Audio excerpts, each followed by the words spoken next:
अपने डर को ताकत में बदलो।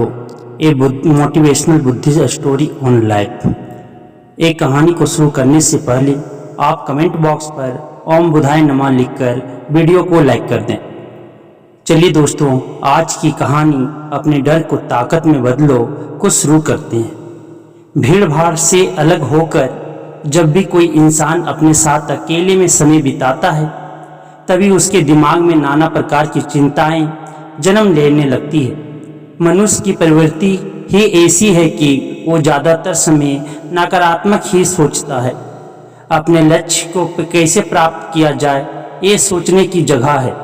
वो ये सोचता है कि अगर लक्ष्य पूरा नहीं हुआ तो मैं क्या करूँगा, और इस प्रकार के नकारात्मक विचारधारा के कारण जीवन प्रांत डर डर कर जीता रहता है। अगर पूरी बुद्धिमानी और सजगता के साथ इस डर को समझा जाए तो यही डर इंसान के पतन का कारण बनता है। ऐसा मनुष्य जो खुद पर संचय करता है, खुद पर संदेह करता है, भला वो कैसे सफल हो सकता है। लेकिन बुद्धिमानी से अगर इस डर का उपयोग किया जाए तो यही डर उसकी सबसे बड़ी ताकत बन सकता है। काश केवल एक बार उसने खुद पर विश्वास किया होता तो उसे मालूम होता है कि उसके डर में ही उसकी ताकत का रहस्य छुपा हुआ है। ये कहकर सन्यासी चुप हो गया और चुपचाप अपने कदमों पर ध्यान लगाते हुए जंगली घास पे से आगे बढ़ने लगा। संध्या का समय था। सन्यासी और एक लकड़हारा जंगल में से होकर गांव की तरफ निकल रहे थे। सन्यासी के ये शब्द लकड़हारे को कुछ समझ में नहीं आए। वो सोच रहा था कि डर में ताकत कैसे हो सकती है। डर तो आदमी को कमजोर बनाता है। अपने मन की उत्सुकता को जब वह काबू नहीं कर सका तो उसने सन्यासी से पूछा कि महात्मा, ना आप ये क्या कह रहे हैं कि डर में ताकत होती है? डर तो आदमी को कमजोर बनाता है। उसे तो अपना डर दूर करना चाहिए। करारा अपनी बात पूरी कर पाता उससे पहले ही उसे एक शेर की दहाड़ सुनाई दी। शेर की गर्जन सुनकर लकड़हारे का रोम रोम कांप गया। उसके कान खड़े हो गए। जंगल से आती एक आहट उसे साफ सुनाई दे रही थी। उसके कदम वहीं पर जम गए थे। वो भी नहीं पा रहा था। उसे पता था कि थोड़ी ही सी हरकत उसकी जान जोखिम में डाल सकती है। उसका दिल तो तेजी के साथ धड़क रहा था, लेकिन फिर भी वो अपनी सांसों पर काबू पाने का प्रयास कर रहा था। कुछ देर बाद जब खतरा टल गया तब सन्यासी ने कहना शुरू किया। सन्यासी ने कहा कि अभी जब तुम डरे हुए थे तो तुम्हारे शरीर का रोम रोम जाग गया था। जंगल से आ रही छोटी से छोटी आहट पर भी तुम्हारा ध्यान लगा हुआ था। तो इस प्रकार अपने मन के डर के कारण तुम होश में आ पाए, तुम पूरा ध्यान लगा पाए। इससे पहले जब तक तुम्हें शेर की दहाड़ सुनाई नहीं दी थी तब तक तुम अपने विचारों में खोए हुए थे। लेकिन जैसे ही तुम्हें शेर की दहाड़ सुनाई दी वैसे ही तुम्हारे सारे विचार गायब होकर हम वर्तमान में उपस्थित हो गए थे। यदि तुम्हें अभी शेर से बचकर भागना होता या फिर उससे लड़ना होता तो तुम्हें अपने शरीर की वो क्षमता देखने को मिलती जो आज तक जीवन में तुमने खुद भी महसूस नहीं की होगी। जब कोई कुत्ता तुम्हारे पीछे दौड़ता है उस समय तुम्हारी जो रफ्तार होती है वो तुम्हारी आम जिंदगी से कहीं ज़्यादा होती है। साधारण जीवन में तुम इतने तेज नहीं दौड़ पाओगे जितना कि एक कुत्ते के सामने दौड़ पाओगे। ये ताकत या कहे कि हमारे शरीर की क्षमता अभी देखने को मिलती है। जब हमारा मन डर में होता है, किसी डरावनी परिस्थिति में हमारा मस्तिष्क और हमारा शरीर अपने उच्चतम श्रेणी में काम करता है। जो काम तुम आम जिंदगी में नहीं कर पाते वो तुम्हें डरा कर कराया जा सकता है। जहाँ पर भी तुम्हें डर का एहसास होता है वहीं पर तुम्हारी इंद्रियां पूर्ण रूप से सक्रिय हो जाती है।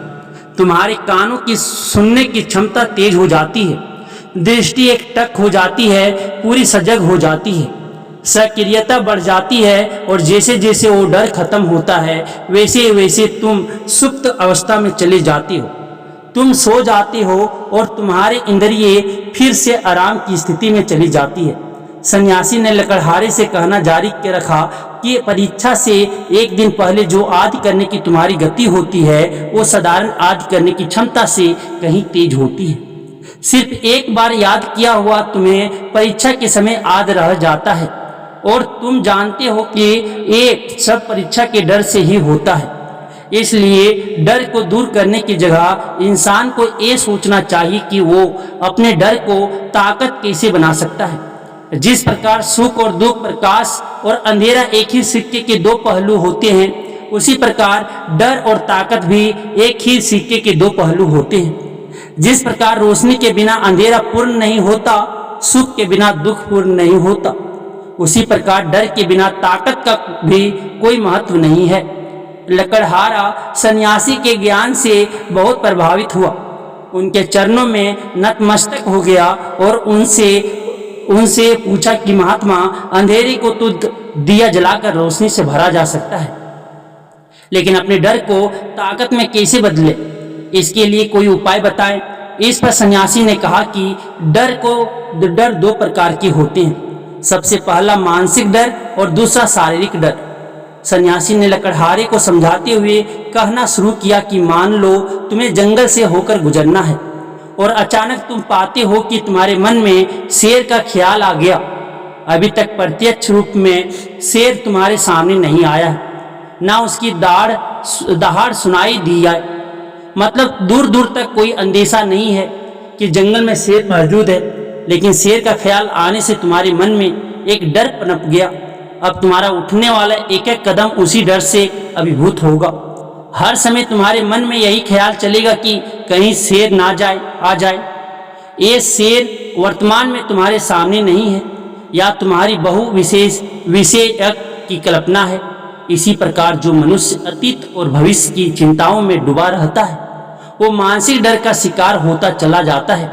इसी विडंबना के कारण वो अपने जीवन में जितने भी निर्णय लेता है, वो सारी मानसिक डर से ग्रसित होते हैं। इसीलिए ज़्यादातर मनुष्य पूर्ण रूप से अपने निर्णय पर भरोसा नहीं कर पाते हैं, और यही निर्णय या फिर फैसले जो आधे मन से लिए जाते हैं, मनुष्य के कार्य को पूरा नहीं होने देते। लेकिन ये भी सत्य है कि मानसिक डर के कारण ही इंसान अपनी तैयारी पूरी करता है। अगर तुम्हारे मन में शेर का ख्याल नहीं आएगा तो तुम शेर से सुरक्षा के लिए कोई भी कदम नहीं उठाओगे, लेकिन अगर तुम्हें शेर का ख्याल आ गया तो तुम उससे सुरक्षा के लिए कोई ना कोई तरीका जरूर अपनाओगे। तो इसीलिए मानसिक डर बेकार नहीं होता, वो आपकी सुरक्षा को और ज़्यादा मजबूत भी करता है। लेकिन समस्या तब शुरू होती है जब आप चाहकर भी कुछ नहीं कर सकते, लेकिन उसके बावजूद आप मानसिक डर झेल रहे होते हैं। उदाहरण के लिए कुछ मनुष्य हमेशा ये सोचते रहते हैं कि उन्हें कोई बीमारी ना हो जाए, कहीं उनके साथ कोई दुर्घटना घट जाए, कहीं उनके साथ कोई धोखा ना कर दे। लेकिन इन सब घटनाओं पर उनका कोई जोर नहीं होता है, ये उनके हाथ में नहीं होता है। अगर दुर्घटना होनी होगी तो होगी ही, अगर बीमारी होनी होगी तो होगी ही। अच्छा खान पान और अच्छी दिनचर्या का पालन करने के बाद भी अगर कोई मनुष्य बीमार हो जाता है तो ये उसके नियंत्रण के परे की बात है।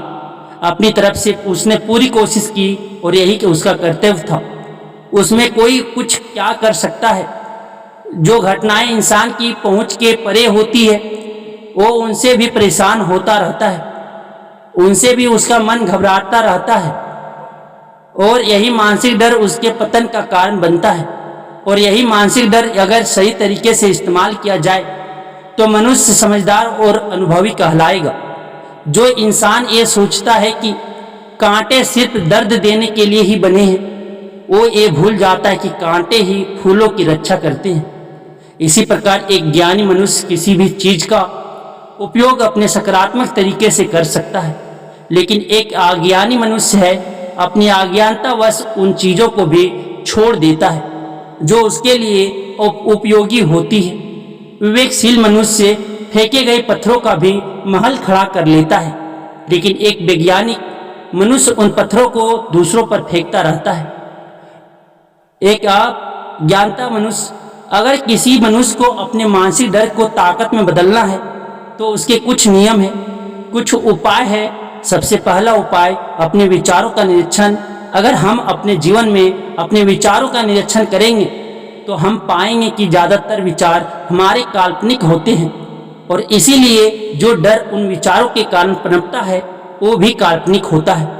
ज़्यादा सोचने वाले लोगों को जब सोचने के लिए कुछ नहीं मिलता तो वो निरर्थक बातों के बारे में सोचने लगते हैं और वो बेकार के विचार उसे तो परेशान करते ही, साथ के साथ उसके परिजनों को, उसके सगे संबंधियों को भी परेशान करते हैं। इसीलिए ज़्यादा सोचने वाले लोगों को यह समझना चाहिए कि मन में उठ रहे तमाम विचारों में से काम के विचार कौन से हैं और बेकार के विचार कौन से हैं। जो निरर्थक विचार हो उन्हें दूर करते जाओ और जो सार्थक विचार हो उनको गहराई से सोचना शुरू करो। तभी तुम्हारी समस्याओं के, तुम्हारे उलझनों के उपाय निकलेंगे। मानसिक डर को दूर करने का दूसरा उपाय है उसका सामना करना। इसका मतलब यह नहीं है कि तुम शेर के सामने जाकर खड़े हो जाओ, बल्कि इसका मतलब यह है कि पूर्ण स्वेच्छा के साथ तुम जंगल में जा रहे हो। यदि जंगल में जाना बहुत जरूरी है तो तुम शेर के डर से अपने घर पर नहीं बैठ सकते हो। इसी प्रकार मनुष्य के जीवन में बहुत सारे डर होते हैं, जैसे कि परीक्षा का डर, लक्ष्य न पाने का डर, झूठ बोलने का डर, सच के पता लग जाने का डर, अपनों को खो देने का डर, दुर्घटना हो जाने का डर।